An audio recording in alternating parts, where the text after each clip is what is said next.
नमस्कार मित्रों, eleven classes के यूट्यूब प्लेटफॉर्म पे आपका बहुत बहुत स्वागत है। मेरा नाम विवेक है। हम लोग आगामी उत्तर प्रदेश में आयोजित होने वाली परीक्षाओं के बारे में अध्ययन कर रहे हैं। उसमें उत्तर प्रदेश विशेष से ढेर सारे प्रश्न पूछे जाते हैं।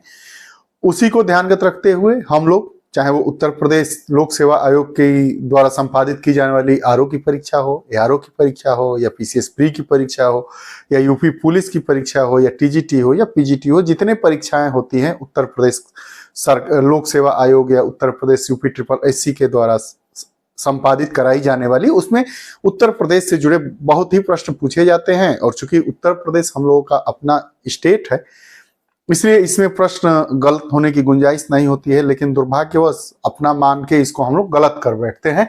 तो उसी क्रम में हम पिछले 25 वर्षों में यूपी पीएससी द्वारा यूपी स्पेशल से पूछे गए प्रश्नों की बेहतरीन 500 से ज्यादा प्रश्नों की श्रृंखला के साथ उपस्थित हैं। इसमें हमारे 17-18 अध्याय होंगे। प्रत्येक अध्याय में जितने संभावित आने वाले प्रश्न हैं और जितने पूर्व परीक्षाओं में प्रश्न पूछे गए हैं, उनको ध्यानगत रखते हुए यह श्रृंखला तैयार की गई है। हमें उम्मीद है कि यह श्रृंखला आप लोगों को बहुत ही पसंद आएगी और पसंद से इतर हटके यह श्रृंखला आप लोगों को परीक्षा उपयोगी साबित होगी, परीक्षा में सफलता दिलाने में काम करेगी। आइए हम इसके विषय सूची को पहले देखते हैं। विषय सूची में हम राजनीतिक एवं प्रशासनिक ढांचा की आज बात करेंगे। इसी क्रम में आप देख रहे होंगे संग्रहालय, संगठन, संस्थान, स्थल, पार्क, सिटी, जनसंख्या, परिदृश्य, कला, संगीत, प्रमुख ऐतिहासिक, प्रमुख व्यक्तित्व, शिक्षा, साहित्य एवं पत्र पत्रिकाएं, भौतिक संरचना, सब उत्तर प्रदेश से रिलेटेड सब चीजें, नदी तंत्र, झीलें, ऊर्जा संरक्षण, परिवहन तंत्र, आर्थिक परिदृश्य, प्रौद्योगिकी विकास एवं पर्यावरण, अनुसूचित जनजाति या कल्याणकारी योजनाएं और उत्तर प्रदेश अद्यतन से जुड़ी सभी जितने टॉपिक हो सकते हैं परीक्षा की दृष्टि से, उसको हम लोग लेने का प्रयास किए हैं और उम्मीद कि यह एक बेहतरीन टीम के द्वारा बनाए हुए प्रश्न हैं। आज हम पहला अध्याय प्रारंभ करेंगे, राजनीतिक एवं प्रशासनिक ढांचा। पहला प्रश्न, किस समिति ने त्रिस्तरीय पंचायती प्रणाली की सिफारिश की थी? 4 हमारे ऑप्शन है। बलवंत राय मेहता समिति, दूसरा अशोक मेहता समिति, चौथा सिंधवी समिति, राव समिति। तो हम जानते हैं कि जो त्रिस्तरीय पंचायती राज व्यवस्था की जो सिफारिश की गई थी, बहुत ही बार पूछा जाता है और उसके आधार पर उस प्रणाली को अपनाया गया।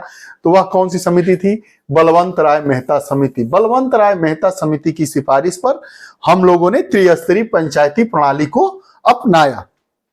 अगला प्रश्न हमारा है आज का दूसरा प्रश्न, निम्न में से किसका प्रत्यक्ष निर्वाचन होता है? प्रत्यक्ष निर्वाचन होता है, मनोनयन होता है, चुनाव होता है, तो किसका प्रत्यक्ष निर्वाचन होता है? 4-5 ऑप्शन दिए गए हैं, उसके बाद उसके 4 विकल्प दिए गए हैं। आपको समझ के सोच के देखना होगा। प्रश्न आसान ही होते हैं, थोड़ा स्थिर चित्त से उसको करिए। पहला हमारा है प्रधान, दूसरा क्षेत्र प्रमुख, चौथा जिला पंचायत अध्यक्ष, चौथा सरपंच और पांचवा पंच। तो जो प्रधान होते हैं, ग्राम प्रधान जिसको प्रधान कहा जाता है, उनके ही ये सब नाम हैं, विभिन्न नाम विभिन्न जगहों पर बोले जाने। प्रधान हो गया, बिहार में चले जाएंगे तो मुखिया बोला जाता है, सरपंच बोला जाता है और पंच भी कई जगहों पर बोला जाता है। तो प्रत्यक्ष निर्वाचन की बात होती है, प्रत्यक्ष निर्वाचन की, कि उस क्षेत्र के मतदाता सूची में जिन मतदाताओं के द्वारा जिनका निर्वाचन होता है उसको प्रत्यक्ष निर्वाचन कहा जाता है। क्षेत्र प्रमुख अर्थात ब्लॉक प्रमुख के जो अध्यक्ष होते हैं, ब्लॉक प्रमुख जिसे कहा जाता है, और जिला पंचायत अध्यक्ष, इनका प्रत्यक्ष निर्वाचन नहीं होता है, इनका अप्रत्यक्ष निर्वाचन होता है। जितने हमारे क्षेत्र पंचायत सदस्य हैं वो मिलकर ब्लॉक प्रमुख का, क्षेत्र प्रमुख का निर्वाचन करते हैं, उनको चुनते हैं, और जितने जिला पंचायत सदस्य होते हैं वो मिलकर जिला पंचायत अध्यक्ष का निर्वाचन करते हैं। तो उनका निर्वाचन अप्रत्यक्ष विधि से होता है। लेकिन हमारे जो प्रधान हो गए, सरपंच हो गए और पंच, इनका निर्वाचन होता है, प्रत्यक्ष निर्वाचन होता है। तो हमारा जो ऑप्शन है वो कौन सही है? ऑप्शन सी हमारा सही है। आज का अगला प्रश्न, निम्न में से किस नगर में नगर निगम नहीं है? आपको बताया जा कि आप बताइएगा कमेंट में कि उत्तर प्रदेश में कितने नगर निगम है, नगर निगमों की संख्या कितनी है? नगर निगमों की संख्या कितनी है? आप लोग देखिएगा और ढूंढिएगा और बताइएगा। बहरहाल इस प्रश्न पर वापस आते हैं। निम्न में से किस नगर में नगर निगम नहीं है? नहीं है और है, इसका ख्याल रखना है। तो देखिए, अलीगढ़ में नगर निगम है, सहारनपुर में नगर निगम है, मुरादाबाद में नगर निगम है, लेकिन आजमगढ़ में नगर निगम नहीं है। आजमगढ़ में नगर निगम नहीं है। अगला हमारा प्रश्न, उत्तरांचल गठन के बाद उत्तर प्रदेश में कितने विधानसभा क्षेत्र शेष बचे हैं? उत्तरांचल का गठन कब हुआ? 3 राज्यों का गठन सन 2000 में हुआ। 1 नवंबर, 9 नवंबर और 15 नवंबर सन 2000 को। तो उसके बाद उत्तर प्रदेश में विधानसभा क्षेत्र की कितनी सीटें शेष बची है? 4 ऑप्शन दिए गए हैं, 401, 202, 403 और 404। देखिए, विधानसभा उत्तर प्रदेश में विधानसभा और विधान परिषद दोनों है, और लोकसभा, राज्यसभा, इनकी सीटें पूछी जाती है। तो विधानसभा की उत्तर प्रदेश में वर्तमान में 403 सीटें, विधान परिषद की 100 सीटें, लोकसभा की 80 सीटें और राज्यसभा की 30 सीटें हैं। इतनी सीटें हैं, आपको याद कर लेना होगा, क्योंकि बार बार इसी में से घुमा के प्रश्न पूछा जाता है। विधानसभा में 403, विधान परिषद की 100 सीटें हैं, लोकसभा में 80, राज्यसभा में 30। अब उत्तरांचल के गठन के बाद उत्तर प्रदेश में विधानसभा की कितने सीटें बची हैं? 403। हमारा ऑप्शन नंबर सी सही हो गया। आज का अगला प्रश्न, उत्तर प्रदेश में लोकायुक्त का पद सृजित किया गया था। लोकायुक्त पद का सृजन उत्तर प्रदेश में कब किया गया था? 4 अब विकल्प हैं, 1975, 1977, 1950 और 1965। तो हम जानते हैं कि उत्तर प्रदेश में लोकायुक्त का गठन 1975 में किया गया था। उत्तर प्रदेश में लोकायुक्त के पद का सृजन, लोकायुक्त क्या होता है? लोकायुक्त का जो पद है उसका सृजन कब किया गया था? वर्ष 1975 में। आगे, राज्यपाल के संबंध में क्या सही नहीं है? राज्यपाल के संबंध में क्या सही नहीं है? 4 विकल्प दिए गए हैं, 3 विकल्प तो सही होंगे, जो सही नहीं होगा वही हमारा सही उत्तर होगा। राज्यपाल की नियुक्ति राष्ट्रपति करता है, बिल्कुल सही। राज्यपाल की नियुक्ति राष्ट्रपति करता है, बिल्कुल सही। वह 1 से अधिक राज्यों का राज्यपाल रह सकता है, वह 1 से अधिक राज्यों का राज्यपाल रह सकता है। आप देखे होंगे कई बार उत्तर प्रदेश और उत्तरांचल की, उत्तराखंड की कमान एक ही राज्यपाल के द्वारा संभाली गई थी। आप ऐसे तमाम अपने देश में उदाहरण देख सकते हैं, तो ये भी सही है। वह 5 वर्ष तक पद धारण करता है, राज्य व्यवस्थापिका द्वारा हटाया जा सकता है। वह 5 वर्ष तक पद धारण करता है, सामान्यतः 5 वर्ष के लिए राज्यपाल चुना जाता है। अंतिम जो विकल्प है, राज्य की व्यवस्थापिका द्वारा उसे नहीं हटाया जाता है।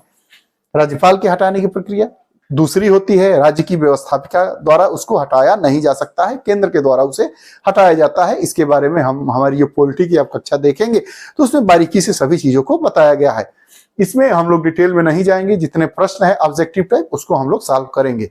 तो इसमें हमारा कौन सा विकल्प सही नहीं है? विकल्प डी, राज्य व्यवस्थापिका द्वारा हटाया जा सकता है। उत्तर प्रदेश के राजकीय चिन्ह में नहीं है। कभी आपने देखा है उत्तर प्रदेश का राजकीय चिन्ह? ध्यान से देखिएगा, उसमें क्या नहीं है? मछली है, तीर है, धनुष है, मोर नहीं है। उत्तर प्रदेश के राजकीय चिन्ह में मोर नहीं है। मछलियां है, तीर है, धनुष है। उत्तर प्रदेश के राजकीय चिन्ह, उत्तर प्रदेश के राजकीय पशु, पक्षी, उसके बाद पुष्प, उत्तर प्रदेश का स्थापना दिवस कब मनाया जाता है, इनसे रिलेटेड चीजों को अब बखूबी पढ़ लीजिएगा। वैसे हम प्रश्नों को सॉल्व कर रहे हैं तो सभी चीजें उसमें आ जाएंगी। उत्तर प्रदेश के राजकीय चिन्ह में नहीं है, 4 ऑप्शन दिया गया है, मछली, तीर, धनुष और मोर। तो मोर ऑप्शन सही है, क्योंकि उत्तर प्रदेश के राजकीय चिन्ह में इसका स्थान नहीं। तरफ बढ़ते हैं, जिला और उनका मुख्यालय। ये बहुत ही पैक्ट प्रश्न है, पीसीएस का पूछा जाता है। हम लोग सीधे सीधे मिला देंगे। जालौन, उरई जालौन, कानपुर देहात, अकबरपुर माटी इसको कहते हैं, अकबरपुर माटी या अकबरपुर, कुछ भी आ जाता है। आप लोग कभी कभी अकबरपुर माटी करके आता है, कभी कभी अकबरपुर। अकबरपुर एक हमारा जनपद है, इसलिए इसको नहीं, अकबरपुर माटी इसका नाम है। आगे, संत रविदास नगर, संत रविदास नगर भदोही। आगे, कुशीनगर, कुशीनगर का मुख्यालय पडरौना। हमारा ऑप्शन डायरेक्ट मिल गया। कानपुर देहात, अकबरपुर माटी, जालौन का उरई, संत रविदास नगर भदोही, कुशीनगर पडरौना।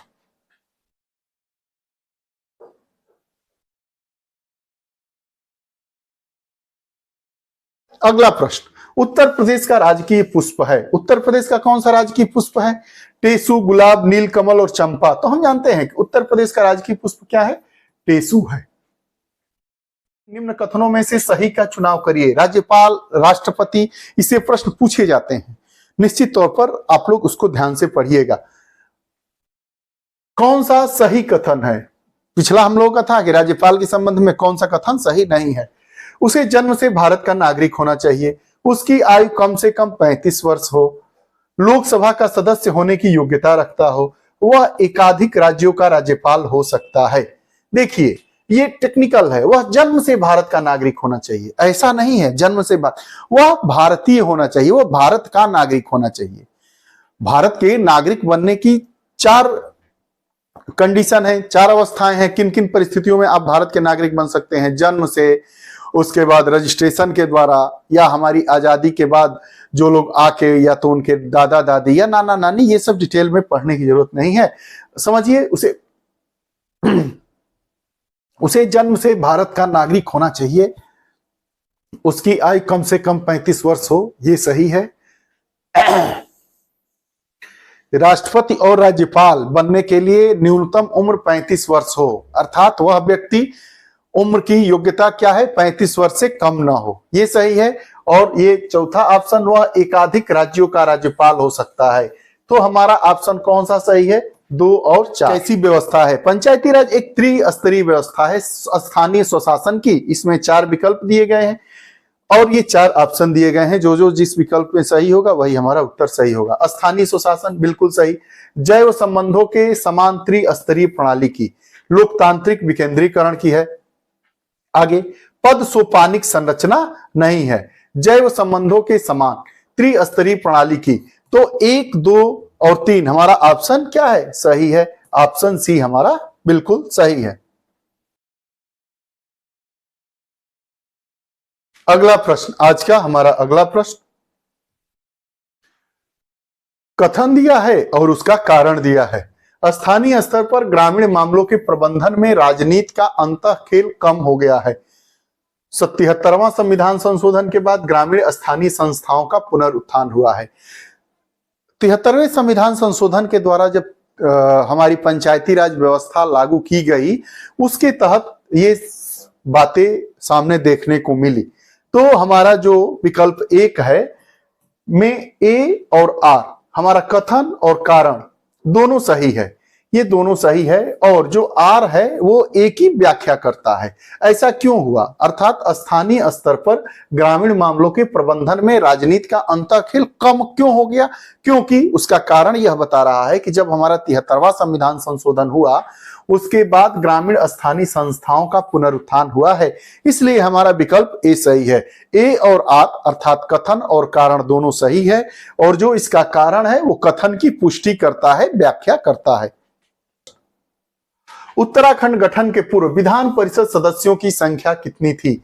उत्तराखंड के गठन के पूर्व विधान परिषद की बात कर रहा है। उत्तर प्रदेश में विधानसभा और विधान परिषद दोनों है।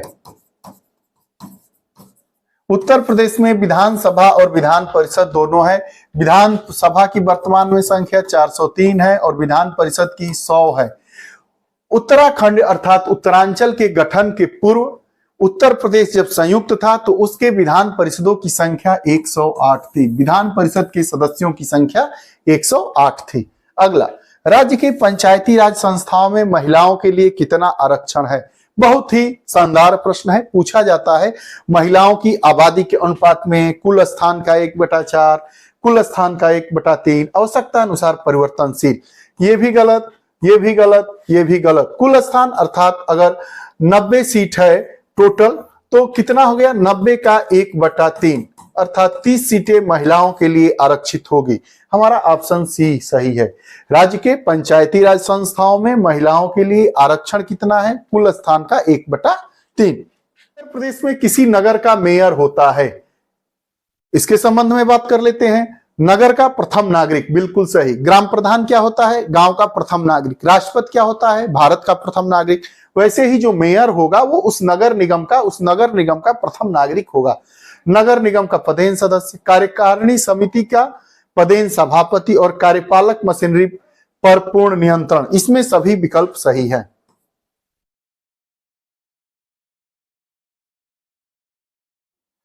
आज का अगला प्रश्न, उत्तर प्रदेश का राजकीय पक्षी। उत्तर प्रदेश का राजकीय पक्षी जानते ही हैं, सारस, मोर, तोता, कोयल में से कौन सा है? सारस। उत्तर प्रदेश का राजकीय पक्षी कौन सा है? सारस। राजकीय पुष्प टीसू। राजकीय पेड़ कौन सा है? बताइएगा। अगला प्रश्न, मुख्य मेट्रोपॉलिटन मजिस्ट्रेट हैं लखनऊ में, आगरा में, प्रयागराज में, कानपुर में। तो मुख्य मेट्रोपॉलिटन मजिस्ट्रेट कहां है? कानपुर में। Option D. पंचायत चुनाव लड़ने के लिए एक व्यक्ति की न्यूनतम आयु कितनी होनी चाहिए? अब यहीं पे हम समझ लेते हैं। पंचायत विधानसभा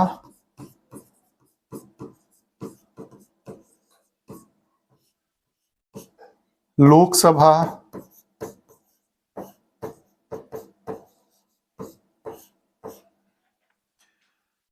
राष्ट्रपति और राज्यपाल। तो पंचायत के लिए 21, 25, 25, 35, 35। तो पंचायत का चुनाव लड़ने के लिए उम्र कितनी होनी चाहिए? 21 वर्ष। ऑप्शन हमारा बी सही है, 21 वर्ष। अगला, प्रदेश के नगरों में मेयर का निर्वाचन होता है नगर निगम के सदस्यों द्वारा। बिल्कुल गलत है। जैसे प्रधान का, सरपंच का चुनाव होता है, विधायक का चुनाव होता है, लोकसभा के सदस्य का चुनाव होता है, वैसे ही मेयर का चुनाव होता है नगर निगम की कार्यकारिणी समिति के सदस्यों द्वारा नहीं, सीधे नगर के निर्वाचकों द्वारा। नगर निगम में नहीं, सीधे उस नगर निगम में जितने निर्वाचक होंगे, जिनका मतदाता सूची में नाम होगा, उन्हीं के मतदान के फलस्वरूप जिसको सबसे ज्यादा मत मिलेगा वही नगर का मेयर चुना जाएगा, निर्वाचित होगा। इलेक्शन होता है, इलेक्टेड होता है, निर्वाचन होता है, निर्वाचित होता है, मनोनयन नहीं होता है, न कि चुनाव होता है। केवल उसका क्या होता है? निर्वाचन होता है, प्रत्यक्ष विधि द्वारा होता है। तो सीधे नगर के निर्वाचकों द्वारा। हमारा ऑप्शन सी सही है। प्रश्न, राज्य की 17वीं विधानसभा में महिलाएं निर्वाचित हुई थी। जो 17वीं विधानसभा हुई थी उसमें महिलाओं की संख्या कितनी थी? 42। कितनी? 42। आगे, निम्नलिखित में से कौन उत्तर प्रदेश में मुख्यमंत्री नहीं रहे हैं? गोविंद वल्लभ पंत, ये तो प्रथम मुख्यमंत्री थे। टीएन सिंह, ये भी थे। राम नरेश यादव, ये भी रहे हैं। नित्यानंद स्वामी नहीं थे। जब उत्तर प्रदेश से अलग होके उत्तरांचल बना तो उत्तरांचल के पहले मुख्यमंत्री नित्यानंद स्वामी बने थे। उत्तर प्रदेश के ये मुख्यमंत्री कभी नहीं रहे हैं।